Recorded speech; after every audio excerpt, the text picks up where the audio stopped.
आइए आज हम लोग स्टडी करेंगे डी एवं एफ ब्लॉक तत्वों के कुछ अनुप्रयोग। तो कह रहा है कि लोहा तथा इस्पात का मतलब स्टील अत्यंत महत्वपूर्ण निर्माण सामग्री है।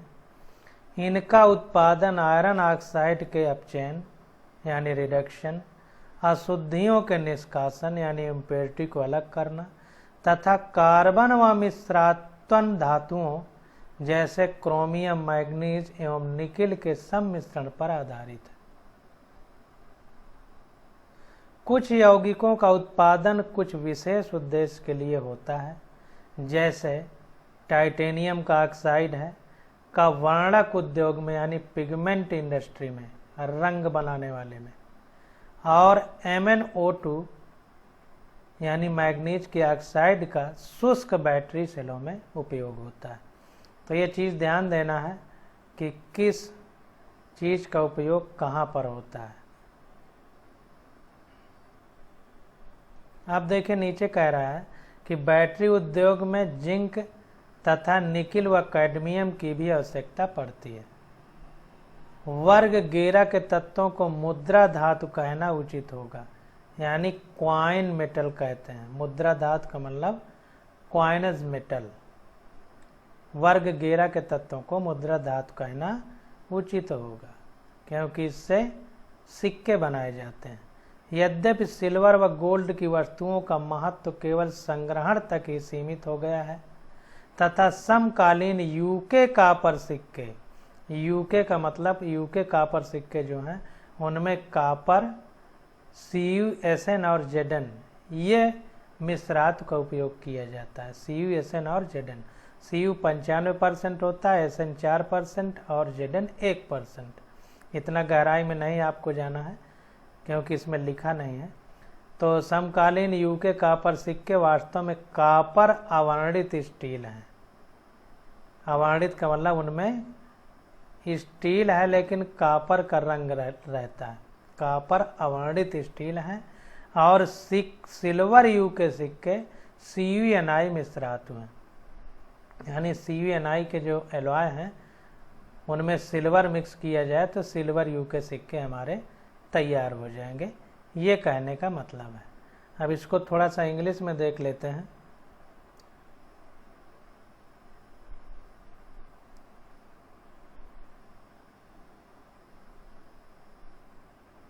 यहाँ पर देखिए कह रहा है कि UK copper coin are copper coated steel. तो यूके कापर क्वाइन जो हैं उनमें कुल मिला के कि कापर की कोटिंग हो जाती है। Coin are copper coated steel यानी स्टील में कापर की परत ऊपर चढ़ा दी जाती है। अब देखिए कह रहा है कि बहुत सी धातुएं और या उनके यौगिक रसायन उद्योग में महत्वपूर्ण उत्प्रेरक हैं। तो केमिकल इंडस्ट्री जो है वहाँ पर उत्प्रेरक यानी कैटालिस्ट का भी काम करते हैं। कैटालिस्ट का मतलब होता है कि अभिक्रिया की दर को बढ़ाने का काम करते हैं। सल्फ्यूरिक अम्ल के उत्पादन में वेनेडियम पेंटाऑक्साइड, सल्फर डाइऑक्साइड के ऑक्सीकरण को उत्प्रेरित करता है। तो कुल मिला के अगर हम H2SO4 का उत्पादन करना चाहते हैं तो V2O5 हमारा SO2 के ऑक्सीकरण को प्रेरित करता है।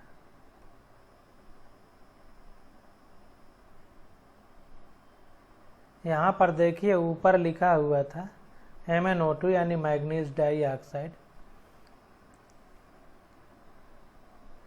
तो यहाँ पर देखिए और आगे कह रहा है कि AlCH3 का होल थ्राइस युक्त TiCl4 स्लीगर उत्प्रेरकों का आधार है, जिसका उपयोग पॉलीएथिलीन यानी पॉलीएथीन के उत्पादन में होता है, जिसको हम सब्जी वगैरह या कुछ सामान भरने में उपयोग करते हैं। पॉलीथीन जिसको कहते हैं वो यही पॉलीएथीन या पॉलीएथिलीन ही होता है। तो ये भी इम्पॉर्टेंट है, इसको भी हम लोग अंडरलाइन करेंगे। इसको थोड़ा इंग्लिश में भी देख लेते हैं, थोड़ा सा और आगे पढ़ लेते हैं। हाबर विधि में N2 और H2 मिश्रण से अमोनिया प्राप्त करने के लिए आयरन उत्प्रेरक के रूप में प्रयुक्त होता है। तो ध्यान दीजिए, हैबर प्रोसेस से जब हम लोग अमोनिया बनाते हैं तो वहाँ पर H2 और N2 की रिएक्शन कराई जाती है, तो उस समय आयरन हमारा उत्प्रेरक या कैटलिस्ट के रूप में उपयोग होता है। तेल वसा के हाइड्रोजन यानी हाइड्रोजिनेशन में निकिल उत्प्रेरक के रूप में प्रयुक्त होता है। तो ये सब आप लोग याद रखिए, सब पूछे जाते हैं। एथाइन के ऑक्सीकरण से इथेनॉल बनाने के वाकर प्रक्रम में PdCl2 उत्प्रेरक के रूप में उपयोग होता है। ये सब आप लोग याद कर लीजिए, पूछा जाएगा कि कहाँ कौन सा कैटालिस्ट के रूप में उपयोग होता है। निकिल के संकुलों, एल्कलाइनों तथा अन्य कार्बनिक यौगिकों जैसे बेंजीन के बहुलकीकरण में उपयोगी हैं। ये चीज फोटोग्राफी उद्योग AGBR के विशिष्ट प्रकाश संवेदनशीलता के गुणों पर आधारित है। तो ये इतना लाइन यहाँ से लेकर के कुल मिला के यहाँ से लेकर के ये पूरा बहुत इम्पॉर्टेंट है। इसी में से क्वेश्चन हर साल बनते हैं और पूछे जाते हैं। इसको थोड़ा सा हम इंग्लिश में भी देख लेते हैं तो हमारे सिस्टम को और क्लियर हो जाएगा। यहाँ पर देखिए कह रहा है कि V2O5 catalyst catalyses the oxidation of SO2। तो V2O5 जो है ये SO2 के ऑक्सीडेशन को कैटालाइज करता है, यानी उत्प्रेरित करता है या यूं कहें बढ़ाता है in the manufacture of sulphuric acid, sulphuric acid के निर्माण में। TiCl4 विद AlCH3 का whole thrice form the basis of the Ziegler's catalyst used to manufacture polyethene या पॉलीएथिलीन। तो TiCl4 विद AlCH3 का whole thrice form the basis of the Ziegler's catalyst. देखिए ये Ziggler catalyst का जो basic formula है उसमें TiCl4 और AlCH3 का होल थ्राइस ये पाया जाता है। तो ये पूछा जा सकता है कि जिगलर्स कैटालिस्ट का बेसिक स्ट्रक्चर क्या है, जिसका निर्माण कहाँ होता है, पॉलीएथीन या पॉलीएथिलीन बनाने में। आयरन कैटालिस्ट हमारा हाइबर प्रोसेस में यूज होता है अमोनिया के निर्माण में। निकिल कैटालिस्ट हमारा हाइड्रोजिनेशन में यूज होता है फैट के। और वॉकर प्रोसेस में एथीन टू एथेनॉल यानी एथाइन का एथेनॉल में ऑक्सीडेशन कराने में यूज होता है PdCl2 कैटालिस्ट। ये वॉकर प्रोसेस है। Nickel complexes are useful in the polymerisation of alkynes and other organic compound such as benzene. तो जो निकिल कॉम्प्लेक्स है तो इसका यूज हम लोग पॉलीमराइजेशन कराने में यानी बहुलकीकरण जिसको हिंदी में कहते हैं। तो एल्काइन और अन्य ऑर्गेनिक पदार्थों जैसे कि बेंजीन के पॉलीमराइजेशन में हेल्प करता है। फोटोग्राफी में हमारा AGBR यूज होता है। तो इस प्रकार से ये पैराग्राफ हमारा बहुत इम्पॉर्टेंट है और इसको समझना बहुत ज़रूरी है। अब आगे आ जाता है, देखिए सारांश कह रहा है 3 से 12 वर्गों वाला D ब्लॉक अधिकांश आवर्त सारणी के मध्य भाग में स्थित है। इन तत्वों में आंतरिक D कक्षकों की इलेक्ट्रॉनों द्वारा उत्तरोत्तर पूर्ति होती है। तो D ब्लॉक है तो जाहिर सी बात है कि D ब्लॉक में जो है ये आंतरिक अंदर रहता है, यस के अंदर, सबसे बाहर यस होता है। तो वही कह रहा है कि इन तत्वों में आंतरिक D कक्षकों की इलेक्ट्रॉनों द्वारा उत्तरोत्तर पूर्ति होती है। F ब्लॉक को आवर्त सारणी के बाहर नीचे की ओर रखा गया है। इस ब्लॉक में 4F तथा 5F कक्षक उत्तरोत्तर भरे जाते हैं। तो D ब्लॉक में क्या है, D ब्लॉक के कक्षक भरे जाते हैं जो कि आंतरिक होते हैं, जबकि F ब्लॉक आवर्त सारणी में बाहर नीचे रखा गया है और इस ब्लॉक में पहले 4F फिर 5F कक्षक हमारे भरे जाते हैं। 3D 4D तथा 5D कक्षकों में इलेक्ट्रॉनों द्वारा आपूर्ति के संगत संक्रमण तत्वों की 3 श्रेणियां ज्ञात हैं। सभी संक्रमण धातुएं, संक्रमण तत्व मतलब ट्रांजिशन एलिमेंट, कह रहा है सभी संक्रमण धातुएं अभिलक्षक धात्विक गुण प्रदर्शित करती हैं। यानी जो ट्रांजिशन या नाम है संक्रमण धातुएं, तो धातुएं तो धात्विक लक्षण ही प्रकट करेंगी।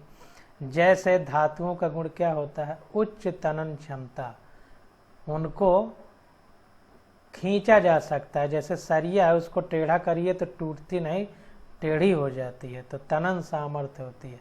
तन्यता मतलब खींचा जा सकता है। वर्धनीयता यानी खींच के बढ़ाया जा सकता है। तापीय तथा विद्युत चालकता, एक भाग को, एक किनारे को गर्म करेंगे तो दूसरा किनारा गर्म हो जाता है। अगर बिजली का करंट देंगे तो विद्युत धारा प्रवाहित हो जाती है। ये धातुओं के गुण हैं और वो संक्रमण धातुओं में भी पाए जाते हैं। इन धातुओं के गलनांक एवं कथनांक उच्च होते हैं। तो इनको अगर पिघलाया जाए तो पिघलाने वाला टेम्परेचर भी उच्च होता है, जिसको गलनांक कहते हैं। और क्वथनांक, जब उबाला जाए, जैसे पानी जब उबलने लगता है तो उसी बिंदु को क्वथनांक कहते हैं। तो इनके गलनांक और क्वथनांक उच्च होते हैं, जिसका कारण n-1d इलेक्ट्रॉनों की आबंधों में भागीदारी है। तो गलनांक और क्वथनांक उच्च होते हैं। ट्रांजिशन मेटल की बात हो रही है। इन धातुओं के गलनांक क्वथनांक उच्च होते हैं। और गलनांक और क्वथनांक उच्च होने का कारण क्या है कि n-1d इलेक्ट्रॉनों की आबंधों में भागीदारी। n-1 मतलब बाहर वाली कक्षा से एक अंदर वाली जो कक्षा है वो d कक्षा होगी, और d कक्षा के इलेक्ट्रॉनों की आबंधों में भागीदारी के कारण इनके गलनांक और क्वथनांक उच्च होते हैं, जिसमें प्रबल अंतरा परमाणु का आबंध बनते हैं। तो इससे क्या होता है कि स्ट्रांग हमारे अंतरा परमाणु आबंध बनते हैं। स्ट्रांग इंटर एटॉमिक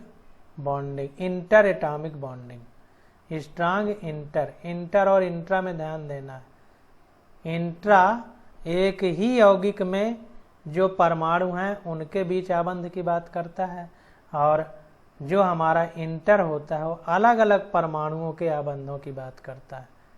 इसको ध्यान देना है, कई बार अच्छे से हम लोग बता चुके हैं। इसमें बहुत से तत्वों के लिए उच्छिष्ट प्रत्येक श्रेणी के मध्य में पाया जाता है, जो यह संकेत देता है कि प्रबल अंतरा परमाणु के यानी स्ट्रांग इंटर एटॉमिक अन्योन्य क्रिया के लिए प्रति डी कक्षा के एक अयुग्लित इलेक्ट्रॉन का होना विशेषकर अनुकूल विन्यास है। तो ध्यान दीजिए कि कह रहा है कि इनमें बहुत से गुणों के लिए उच्चिष्ट प्रत्येक श्रेणी के मध्य में पाया जाता है। उच्चिष्ट मतलब हायर पॉइंट, पीक पॉइंट जिसको कहते हैं। तो कह रहा है कि the middle of each series which indicate that one unpaired electron पर d orbital is particularly favourable. अगर प्रत्येक डी ऑर्बिटल में एक अयुग्मित इलेक्ट्रॉन है, यानी बिना जोड़े वाला इलेक्ट्रॉन है, तो ये जो है बहुत उपयोगी है। Maxima occurs at about the middle, उच्चिष्ट पॉइंट मतलब मैक्सिमा यानी सबसे उच्च बिंदु इनके मध्य में पाया जाता है। जब आप ग्राफ देखेंगे तब की बात हो रही है। अब आगे देखिए, कह रहा है कि मुख्य वर्गों के तत्वों की तुलना में बढ़ते हुए परमाणु क्रमांकों के साथ संक्रमण तत्वों की आयनन एंथैल्पी में अत्यधिक वृद्धि नहीं पाई जाती है। इस बात को ध्यान देना है। अतः n-1d कक्षक से इलेक्ट्रॉनों की परिवर्तनीय संख्या में ह्रास ऊर्जा की दृष्टि से बाधक नहीं होता। तो चूंकि आयनन एंथैल्पी संक्रमण तत्वों की बहुत अत्यधिक वृद्धि इनमें नहीं पाई जाती है परमाणु क्रमांक बढ़ने के साथ साथ, तो इससे क्या होता है कि n-1d कक्षक से इलेक्ट्रॉनों की परिवर्तनीय संख्या में ह्रास ऊर्जा की दृष्टि से बाधक नहीं होता। मतलब n-1d कक्षक के जो इलेक्ट्रॉन है वो अपना परिवर्तन चाहे, मतलब एक कक्षा से दूसरी कक्षा में जाएं, तो ऊर्जा की दृष्टि से जो ह्रास है वो परिवर्तनीय संख्या में ह्रास ऊर्जा की दृष्टि से बाधक नहीं होता। परिणाम स्वरूप क्या होता है कि स्कैंडियम तथा जिंक के अतिरिक्त सभी संक्रमण धातुएं परिवर्ती ऑक्सीकरण अवस्था प्रदर्शित करती हैं। तो चूंकि ऊर्जा की दृष्टि से जो परिवर्तन है, यानी ऊर्जा का ह्रास है जो परिवर्तन होने से वो बाधक नहीं होता है, यानी इलेक्ट्रॉन के इधर उधर अपनी कक्षा के परिवर्तन में ऊर्जा विशेष बाधक नहीं होती। तो यही कारण है कि स्कैंडियम और जिंक के अतिरिक्त जितनी भी संक्रमण धातुएं हैं सब परिवर्ती ऑक्सीकरण अवस्थाएं प्रदर्शित करती हैं, यानी एक से ज़्यादा ऑक्सीकरण अवस्था पाई जाती है। ऑक्सीडेशन नंबर भी एक से ज़्यादा होगा। संक्रमण धातुओं के स्वभाव के संदर्भ में अगर बात की जाए तो N-1d इलेक्ट्रॉनों की भागीदारी इन तत्वों को कुछ विशिष्ट गुण प्रदान करती है। अतः परिवर्ती ऑक्सीकरण अवस्थाओं के अतिरिक्त संक्रमण धातुएं अनुचुंबकीय गुण और उत्प्रेरक गुण प्रदर्शित करती हैं, यानी पैरामैग्नेटिक बिहेवियर इनका होता है और कैटालिटिक प्रॉपर्टी होती है। तथा इन धातुओं में रंगीन आयन, संकुल यौगिक यानी कॉम्प्लेक्स कंपाउंड एवं अंतराकाशीय यौगिक बनाने की प्रवृत्ति पाई जाती है। तो इसको थोड़ा सा इंग्लिश वाली बुक में पढ़ लेते हैं। तो यहाँ पर देखिए कह रहा है कि दे एग्जिबिट पैरामैग्नेटिक बिहेवियर, अनुचुंबकीय व्यवहार, कैटालिटिक प्रॉपर्टी यानी उत्प्रेरकीय प्रभाव, tendency for the formation of coloured ion, रंगीन आयन बनाते हैं, इंडस्ट्रियल कंपाउंड्स एंड कॉम्प्लेक्सेस यानी संकुल यौगिक, कॉम्प्लेक्स मतलब बहुत सारे यौगिक मिलके कंपाउंड बनाएं। ये स्थिति इनमें देखने को मिलती है।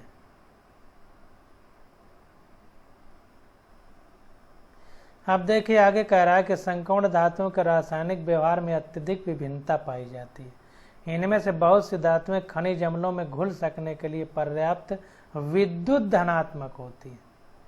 बहुत सारी खनिज अम्लों में घुल सकने के लिए पर्याप्त विद्युत धनात्मक होती है, यानी इलेक्ट्रोपॉजिटिव होती है। यद्यपि इनमें से कुछ उत्कृष्ट हैं, इनमें से कुछ उत्कृष्ट हैं। उत्कृष्ट का मतलब नोबेल है, यानी ऐसा नहीं करती हैं, जैसे नोबेल गैसेज हैं किसी से रिएक्शन नहीं करती हैं। प्रथम संक्रमण श्रेणी में कॉपर के अतिरिक्त सभी धातुएं अपेक्षाकृत अभिक्रियाशील है। तो जो फर्स्ट ट्रांजिशन सीरीज है उसमें कॉपर के अतिरिक्त जितनी भी धातुएं हैं वो अपेक्षाकृत अभिक्रियाशील है, यानी रिएक्टिव है। संक्रमण धातुएं बहुत सी अधातुओं जैसे ऑक्सीजन, नाइट्रोजन, सल्फर, हैलोजन से अभिक्रिया करके द्विअंगी यौगिकों की रचना करती हैं। तो बहुत सारी ऐसी ट्रांजिशन मेटल हैं जो कि नॉन मेटल जैसे ऑक्सीजन, नाइट्रोजन, सल्फर, हैलोजन आज से रिएक्शन करके बाइनरी कंपाउंड बनाती हैं। द्विअंगी मतलब बाइनरी कंपाउंड बनाती हैं। प्रथम संक्रमण श्रेणी की धातुओं के ऑक्साइड प्राप्त करने के लिए ऑक्सीजन से उच्च ताप पर अभिक्रिया कराई जाती है। तो प्रथम संक्रमण श्रेणी की जो धातुएं हैं उनके ऑक्साइड प्राप्त करने के लिए हाई टेम्परेचर पर ऑक्सीजन से अभिक्रिया कराते हैं। जाहिर सी बात है ऑक्साइड बनाना है तो ऑक्सीजन की जरूरत पड़ेगी। ऑक्साइड अम्लों तथा क्षारों में विलय होकर ऑक्सो धात्विक लवण बनाते हैं। तो जो ऑक्साइड होते हैं हमारे वो एसिड एवं बेस में मिल करके ऑक्सो मेटैलिक साल्ट बनाते हैं। इस बात को ध्यान देना।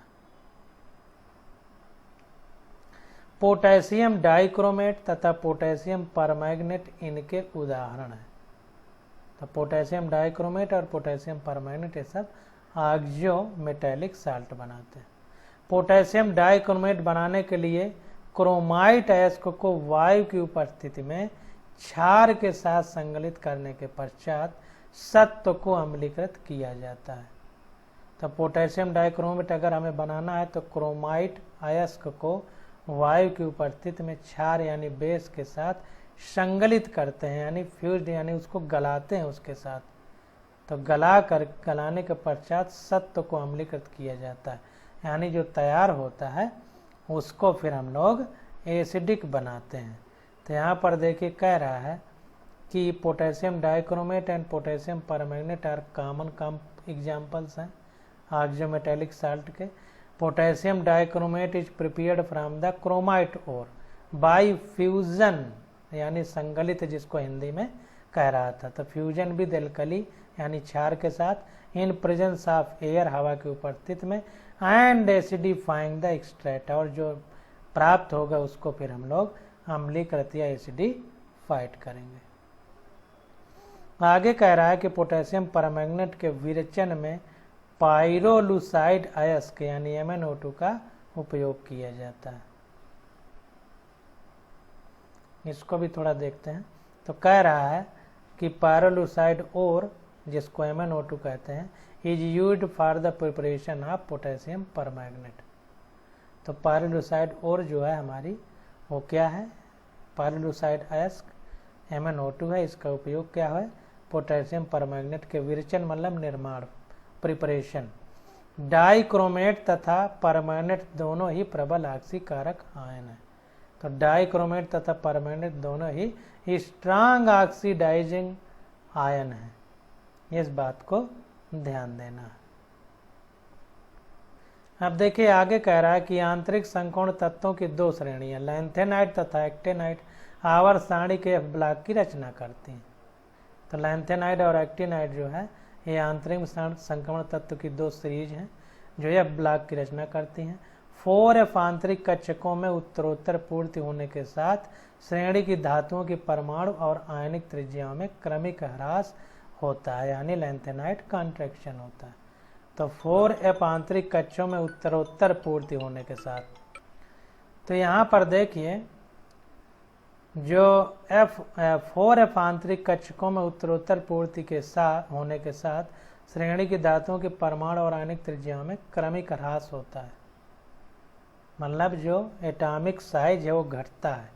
घटेगा तो मतलब सिकुड़ा जैसे दिखेगा, तो सिकुड़न के कारण ही लैंथेनाइड आकुंचन या अंग्रेजी में लैंथेनाइड कॉन्ट्रैक्शन कहते हैं, जिसका प्रभाव आगे वाले तत्वों के रसायन पर प्रमुख रूप से पड़ता है। आगे वाले तत्वों के केमिस्ट्री पर इसका प्रभाव पड़ता है। लैंथेनम तथा लैंथेनाइड श्रेणी की धातुएं श्वेत तथा मृदु होती हैं। तो लैंथेनम तथा लैंथेनाइड सीरीज की जो मेटल है वो सफेद होती हैं तथा मृदु यानी मुलायम होती हैं, सॉफ्ट। जल से आसानी से अभिक्रिया करके विलयन में +3 आयन बना लेती हैं। पानी से आसानी से क्रिया करती हैं और +3 आयन बना लेती हैं, यानी जैसे Fe+3 इस तरह के। प्रमुख ऑक्सीकरण अवस्था +3 है, यद्यपि प्रायः +4 तथा +2 ऑक्सीकरण अवस्थाएं भी कुछ धातुओं द्वारा दर्शाई जाती हैं। तो +3 ऑक्सीकरण अवस्था मुख्य रूप से है, लेकिन +4 तथा +2 ऑक्सीकरण स्टेट भी देखने को मिलती है। विभिन्न ऑक्सीकरण अवस्थाओं में स्थित रहने के कारण एक्टिनाइडों का रसायन अधिक जटिल है। तो बहुत सारी ऑक्सीडाइजिंग स्टेट होने के कारण जो एक्टिनाइड है इनकी केमिस्ट्री ज़्यादा कॉम्प्लेक्स है। पुनश्च बहुत सी एक्टिनाइड धातुएं रेडियोधर्मी हैं। बहुत सारी ऐसी ज़्यादातर जो हमारी एक्टिनाइड सीरीज की मेटल हैं वो रेडियोधर्मी यानी रेडियो एक्टिव हैं, जो इन धातुओं के अध्ययन को कठिन बना देती हैं। रेडियो एक्टिव हमने बताया था, अल्फा बीटा कण और बीटा गामा किरणें जो निकालती हैं न्यूक्लियस से, उनको रेडियो एक्टिव तत्व या धातुएं कहेंगे। डी तथा एफ ब्लॉक के तत्व तथा उनके यौगिकों के बहुत उपयोगी अनुप्रयोग हैं। तो डी और एफ ब्लॉक के तत्व तथा इनके यौगिक हमारे जीवन के लिए बहुत महत्वपूर्ण हैं। इनमें से प्रमुख हैं विभिन्न प्रकार के स्टील बनाने में, उत्प्रेरक, संकुल यानी कॉम्प्लेक्स तथा कार्बनिक संश्लेषण इत्यादि में। तो इस काम के लिए हमारे जीवन के लिए डी और एफ ब्लॉक के तत्व बहुत महत्वपूर्ण है। अब अभ्यास के जो ये प्रश्न हैं तो इनकी स्टडी हम लोग अगले लेक्चर में करेंगे। आज बस यहीं तक।